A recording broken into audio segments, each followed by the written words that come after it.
Okay, folks, happy Monday to you. I apologize. Our baby has to have a little surgery done today. So I'm at the clinic, so I can't be there. That's why I've missed several days this semester so far. So we need to move on. So what I want to do is go over foreign policy and the president and the executive branch. I'm going to try and keep this to 10 minutes. So I just want to back up really briefly to the other day and just remind ourselves the main tools that the president has and the executive branch has at its disposal: diplomacy, so executive agreements, treaties with other countries, trade policies, so most favored nation status, the use of tariffs, as you see with President Trump right now, and then, of course, there's the military option as well. So those are the main tools that the executive branch has. Okay, and I'm going to skip through some of these slides we already went over and maybe a couple later on, but I'll stay on them each one just for a second at least, even the ones that I'm not going to talk about, so that if you want to pause it and you want to take something down in your notes, you can do that. Okay, so I just talked about diplomacy, use of treaties, executive agreements, other negotiations with other countries. That's diplomacy. Normalized trade relations.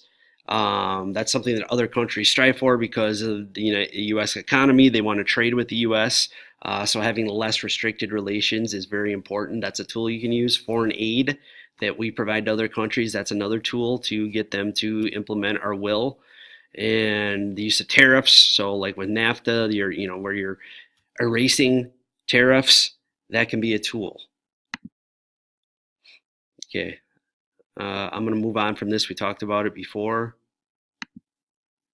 Military option, we talked about, of course, a full blown war, limited airstrikes, all those would fall under military options.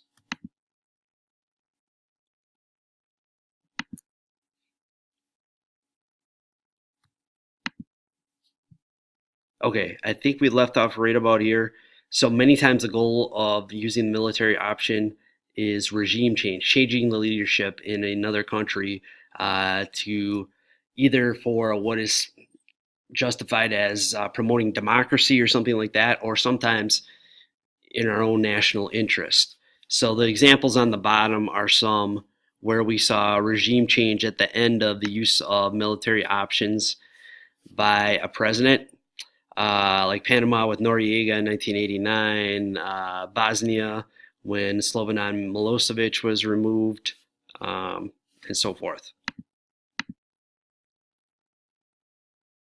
Okay, the executive branch definitely has the brunt of power versus Congress and the legislative branch when it comes to foreign policy. Most of the important foreign policy policymakers, individuals driving foreign policy, are in the executive branch, and the president gets to appoint most of them. So as a result of that, most of the power over foreign policy rests with the executive, with the president.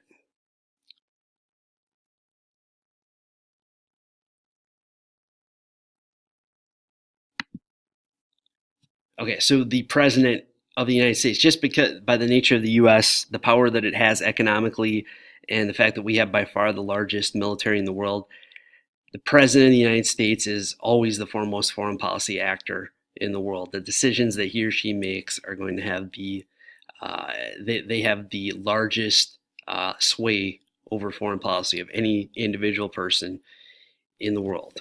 That comes in part by the powers that are given in the Constitution, particularly the role of Commander in Chief.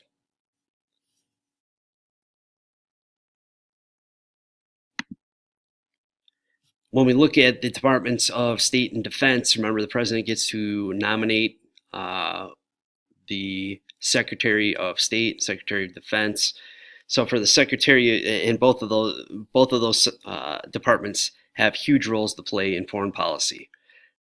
State Department, you have 30,000 staff members, so it's very large.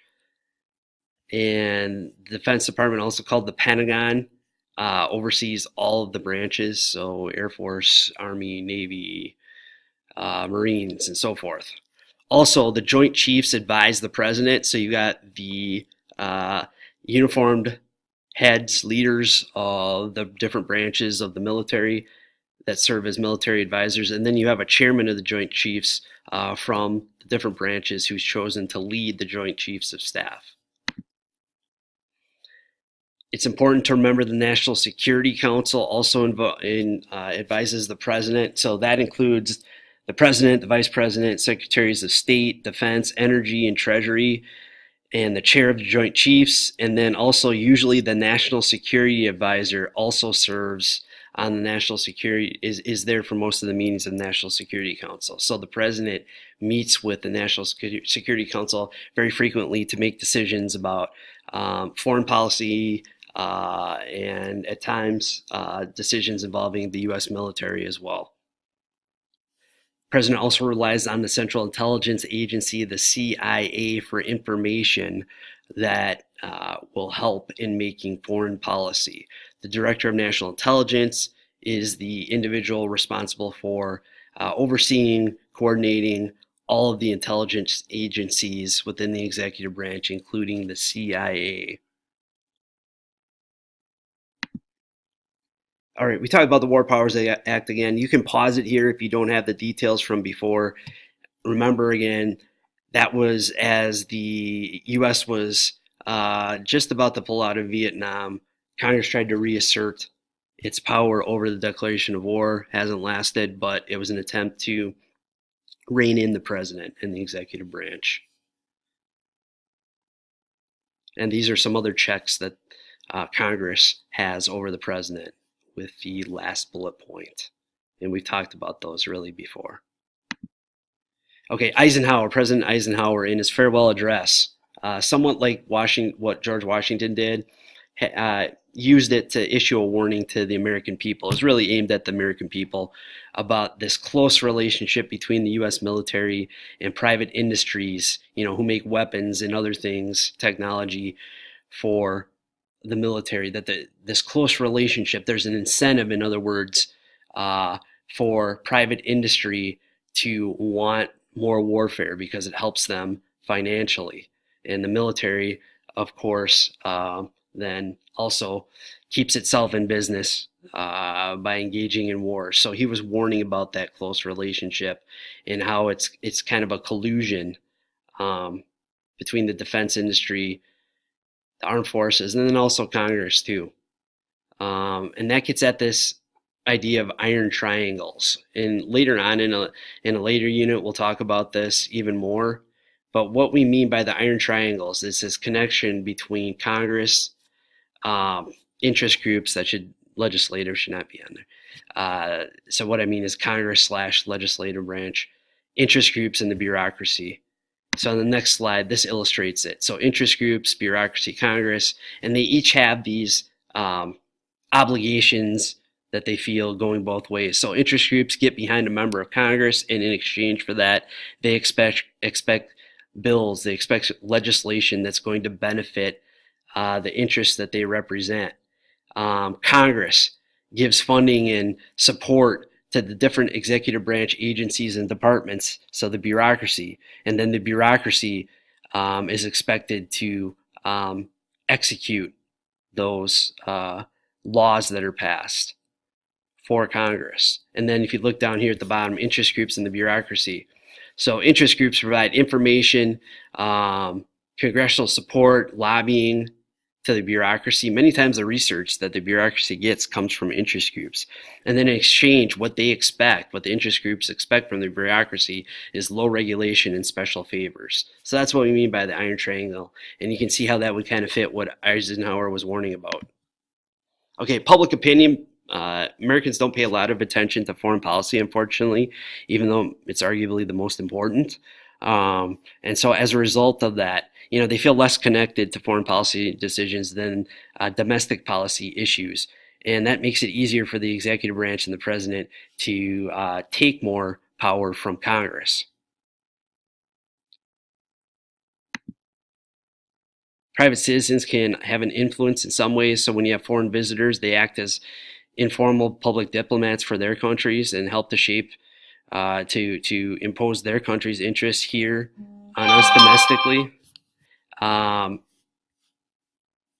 And you also have this issue of intermestics, where foreign policy and domestic policy kind of merge. So, like with the issue of Cuba and trade with Cuba, a lot of Cuban immigrants in Florida who were anti-Castro, anti-communist, that led to the embargo that we had for many, many years against the Cubans. The UN. So the UN was formed after World War One to prevent future wars, so peacekeeping. But over time, it's also taken on the role of promoting economic and social development. The three main components of the UN that I really want to talk about: the Security Council, the General Assembly, and the Secretariat. Security Council, that's the peacekeeping arm of the UN, and there's 5 permanent members that you see there. Importantly, they all have veto power, so if one of them is against an initiative, they can kill it. So tremendous power. The General Assembly refers to all the members of the UN, so there's now 193 member countries. The Secretariat, that's the executive branch of the UN, and the Secretary General is the leader. Again, the Security Council recommends a candidate for Secretary General, and then the General Assembly votes on it, but it has to be recommended by the Security Council, and if one member is against it, that kills it. Okay, NATO, created during the Cold War in opposition to the Warsaw Pact. So the Warsaw Pact was the Soviet Union and their member countries. The NATO was the United States and mostly Western European countries. So it was an alliance against the Warsaw Pact countries and the Soviet Union. So it's a mutual defense alliance. If you attack one NATO country, the other countries come to the aid of that country. You can also see the Southeast Asia Treaty Organization formed during that time to provide a barrier against communist countries in Southeast Asia. 2 other organizations, IMF, created to control exchange rates between currencies around the countries around the world, prevent problems that would arise from within trade, because now it's globalized, where everybody, countries are trading with other countries all across the world. And you have the World Bank that lends money to nations in need as well. Also, the WTO, which is created to enforce international trade agreements and to have some sort of fairness. So, big challenges for American foreign policy. I'm going to go ahead right directly to a couple of these. You've got terrorism, of course, with biological and chemical weapons, which sometimes can be harder to detect. So those represent a great threat, but they can do mass destruction if they are used. Russian expansion. So in 2014, Russian troops moved into the former Soviet satellite country, the Ukraine, which got its independence after the fall of the Soviet Union. That divided many members of Congress. President Trump was sort of lukewarm on which side he was on as he was running for president. You had some Republicans like John McCain saying the U.S. should stick with the Ukrainians. There's increased worries about Russian expansion at this time. Also, the nuclear issue, like in Iran. So if you remember, the Obama administration negotiated a halt to the Iranians building up their nuclear capability. Republicans opposed that deal. If you look globally, this is what it looks like. So you can pause it there for a second and look at the proliferation of nuclear weapons across the world, which is something that many people are concerned about. But you do see several countries have ended their programs, interestingly. Also, environmental and health issues take the issue of climate change that could lead to migration, which could lead to national security problems for a number of countries. The pandemic issue, like with the Zika virus and the fears of that, if you remember from a couple of years ago. And then technology. The Arab Spring that happened in Egypt in 2011 would be an example of something that was played out on social media.